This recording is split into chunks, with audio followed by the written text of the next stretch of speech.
Good morning.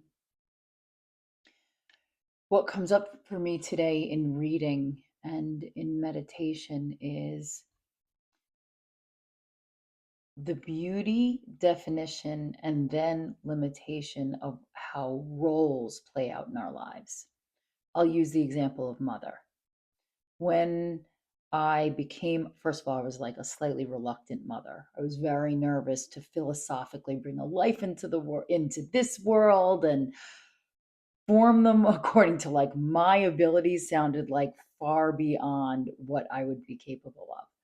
But we are born, the children that are born to us or come to us in our journey are those that are perfectly made for us to be their parent of. Um, so, in that finding of myself in the role of mother, that first of all, like I didn't think that I wanted, and then came quite naturally to me, your babies need you when you're little. So you fully identify with mother.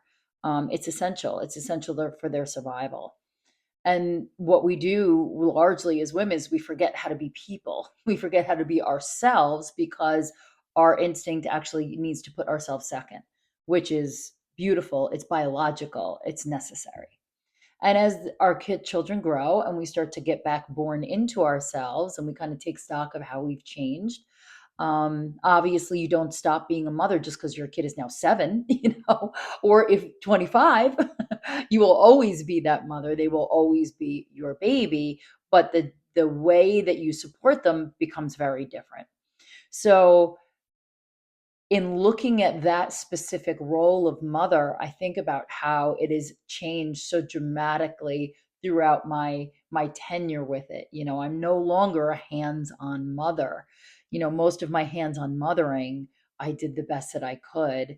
And of course, there is guilt and shame around my young woman doing the best she could, not always doing great. But at the same time, I can hold grace for her. She didn't have any tools and she didn't know any better. So today, what I ask you is, and I'm going to give you one more example too, one that's a little bit more closer in for me that I'm looking at right now. A role that you kind of assigned yourself. Mother is quite a literal role, but let's say that you're someone that always thought of yourself as like a fighter. You stuck by what you wanted and you were not afraid to ask for or fight for what you need. Um, led with a masculine energy, right? Because I have to tell you, if you want to succeed in the way, well, the world is crumbling now, the old ways, you needed to adopt that masculine energy to forge a way. That's changing.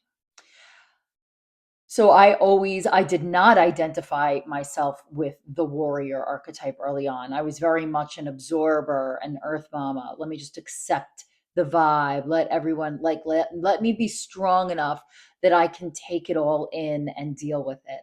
And then post divorce and having to re-emerge as my own whole person, I adopted warrior quite literally. I started operating with my body. I started demanding and asking myself, what do I want from me? And those kinds of things. And now that I'm in a different place, the warrior is invited to be on the bus for sure, but take a back seat. The idea is that as you work through a strong role and you see the power in it, eventually the idea is that we integrate these roles. And so when you need to draw forth that warrior, believe me, you will be able to lift that truck off your child, but you don't have to lead with it all the time. And I'm finding that in my softness, there is also great, amazing, galvanizing, anchoring strength. So I'm letting go of the sword, but it's just a different kind of invitation. And it's maybe less of a challenge and more of an invitation, not a do you have what it takes? And it's more come as you are. I welcome you and invite you. And it has a different effect. And I wouldn't be able to sit here without being there. So again, I invite you for just think about it in terms of feelings. What's a feeling that you go to make yourself feel strong? Maybe it is soft and loving and you just feel yourself fill out. Maybe it's breaking down doors. Maybe it's like the what, like allowing the wise sage of yourself to take over. Man, I can't wait for that day. Um, but whatever that is, examine that role in your life and then think about how it's changed as you are changing and growing. So I give a lot of thanks to my warrior because she broke down doors in me that I didn't even know existed and that my mind and ego played tricks on. That's just the way you are.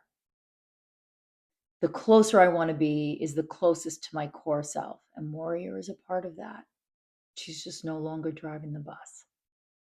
So the question I ask you today is, what's a feeling or an emotion that you connect with that A, brings you power, and B, what's the role of that in your life? And what has it been? And I will see you tomorrow.